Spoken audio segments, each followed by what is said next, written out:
जो सरोखाफ है, सरो समाज है, 36 बिरादरी का भाईचारा इकट्ठा हुआ है और दोनों जो तत्कालिक जो पीड़ित हमारे परिवार हैं उनके आह्वान पे हमारा गांव इकट्ठा हुआ है और सर्वसम्मति से फैसला हुआ है कि अब तक जो सरकार की, प्रशासन की, पुलिस की कार्रवाई है उससे गांव समाज संतुष्ट नहीं है और इस लड़ाई को आगे लेके जाने के लिए गांव ने फैसला करा है कि आज से भाईचारा बचाओ न्याय धरने की शुरुआत हम करेंगे गांव बुडाना के बस स्टैंड पे।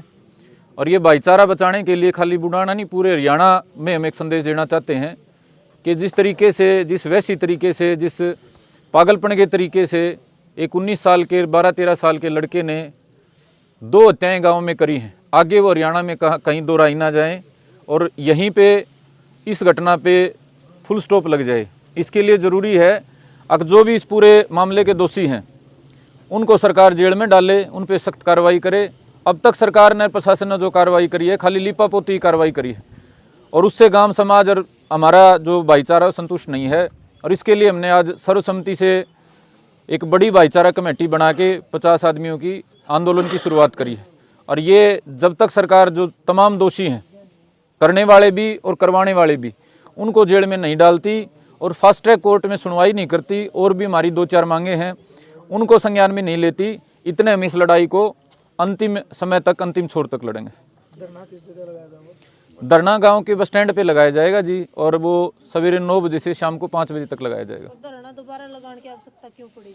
सरकार की, प्रशासन की कार्रवाई के कारण पड़ी जी। गांव समाज ने तो ऐसा मान लिया था कि वह प्रशासन इंसाफ करेगा। इतनी बड़ी घटना हुई है पूरे हरियाणा में जिसका दर्द है, उसके लिए प्रशासन तमाम दोषी आदमियों को जेल में डालेगा और जो पीड़ित परिवार हैं उनके आंसू पोंछने का काम करेगा।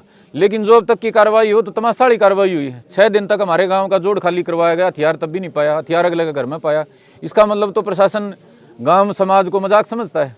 तो ये मजाक समाज ने स्वीकार नहीं है और जो पुलिस की कार्रवाई है वो नहीं हुई, इसलिए धरना लगाना दोबारा पड़ रहा है। तो कल एसपी के साथ में मीटिंग बताई गई थी, मीटिंग हुई तो हाँ जी, एसपी हाँसी के साथ मीटिंग बताई गई थी। मुख्यमंत्री कार्यालय से संदेश आया था, लेकिन एसपी हाँसी हमारे को मौके पे नहीं मिले। उनकी तरफ से संदेश था कि वह 5-4 बार बुडाना गांव की कमेटी मिल चुकी है और कोई ज़रूरत हो तो सोमवार ना आजियो।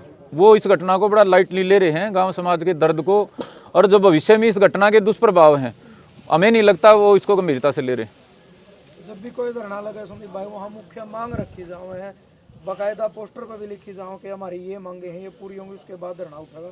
तो आपकी जो मेन मांगे हैं, एक बार दोबारा वो मांग बताओ आप। देखो, पोस्टर बनवाएंगे और मांगा पे लिखित में हम कराएंगे, लेकिन सबसे पहली मांग है जो इन दोनों हत्याओं में जो दोषी हैं और जो दोषी को शय देने वाले, उसको ताकत देने वाले, उसको ज्ञान देने वाले जो लोग हैं, उनको सबको 302 में भीतर कराया जाए।